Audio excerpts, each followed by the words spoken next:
Okay, let's see this question. A small spherical droplet of density D is floating exactly half immersed in a liquid rho and surface tension T. The radius of the droplet is. Take note that the surface tension applies an upward force on the droplet. ऐसा बोला गया है कि ऐसा कोई तो container है, इस कंटेनर में कोई फ्लूइड भरा हुआ है.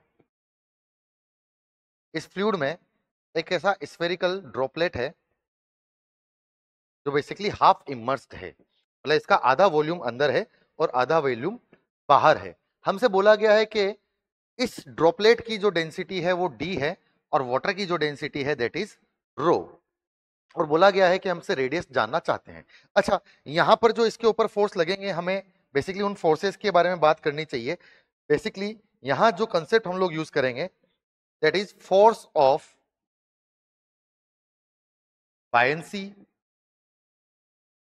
फोर्स ऑफ बायंसी का कंसेप्ट हम लोग यूज करेंगे. देखेंगे अगर यहां पर देखते हैं तो जो फोर्सेस इस पर लग रही हैं उनमें से एक है इसका खुद का wait.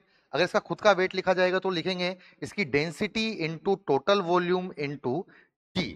Density into volume is the mass, so mg is the total weight. इसका हम लोग देखेंगे. ऊपर की तरफ जो फोर्स लग रहे हैं वो है buoyant force. Buoyant force is nothing but the density of the liquid which is rho into कितना वॉल्यूम इसमें सबमर्ज है which is nothing but v/2 into g. साथ ही में ऊपर की तरफ जो लग रहा है वो लग रहा है सरफेस टेंशन की वजह से फोर्स. सो सरफेस टेंशन की वजह से force is nothing but total length 2 pi R into T. 2 pi R T यहां पर इस पे फोर्स लग रहा होगा सरफेस पे. तो अगर हम लोग देखें तो जो रेडियस हमें चाहिए उसके लिए हम सिंपली यहां पर इन फोर्सेस को इक्वेट करा देते हैं. अगर हम इन फोर्सेस को इक्वेट कराएं तो हम लिखेंगे buoyant force plus tension force should be equals to mg. Buoyant force is nothing but rho into v/2 into g plus tension force is nothing but 2 pi r into t is equals to mass is nothing but dv into g.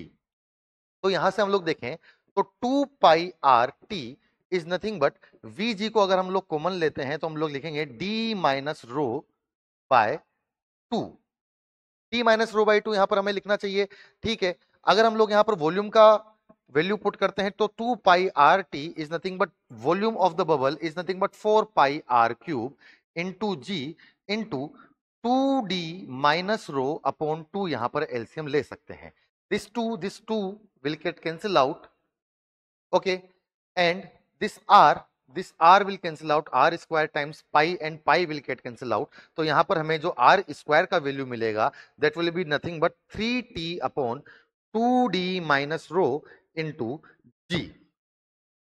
तो basically जो radius का value हमारा मिलेगा हमें that will be nothing but under root 3t minus 2d minus rho upon g हमें मिलना चाहिए. So the radius should be under root 3t upon 2d minus rho into G which is option number B हमारा सही answer होना चाहिए.